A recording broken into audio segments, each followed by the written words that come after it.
అమ్మాయి పెద్దగా రంగు లేకపోయినా, అద్భుతమైన డ్రెస్సింగ్ లేకపోయినా, తలకు తైల సంస్కారం అంతంత మాత్రమే అయినా ఆమె ముఖంలో మాత్రం ఓ అద్భుతమైన కళ కొట్టొచ్చినట్టు కనిపిస్తుంది.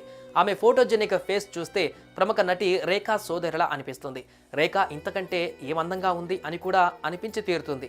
ఈ నీలికల్ల చిన్నది 3వ తరగతితోనే చదువు ఆపేసింది.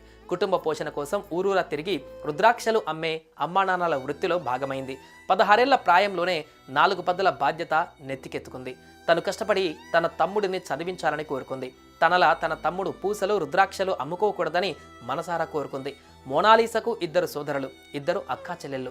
వీళ్ళలో ఒక సోదరుడు మాత్రం ఇలా పూసలు అమ్ముతాడు, మరో సోదరుడు మాత్రం చదువుకుంటున్నాడు.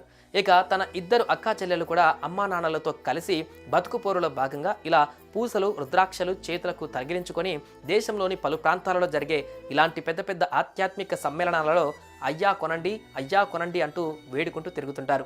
కార్యక్రమాలు లేకపోతే ఆ కొద్ది రోజులు సంపాదించుకున్న అరకొర సంపాదనతోనే కడుపుకింత రొట్టె తింటారు. 144 ఏళ్లకు ఒకసారి వచ్చే కుంభమేళ.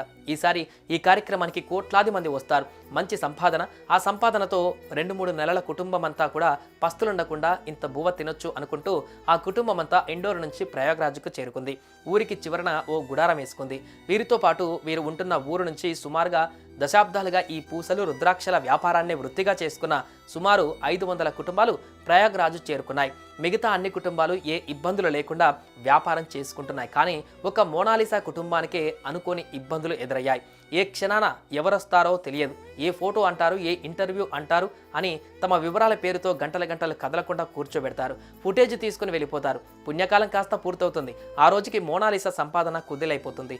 ఇంటర్వ్యూల సమయంలో జనం ఓవరాక్షన్ నుంచి ఆమెను కాపాడేందుకు అమ్మో నానో ఆమెను అంటిపెట్టుకుని కూర్చోవడంతో ఆ సంపాదన కూడా శివార్పణం అయిపోతుంది.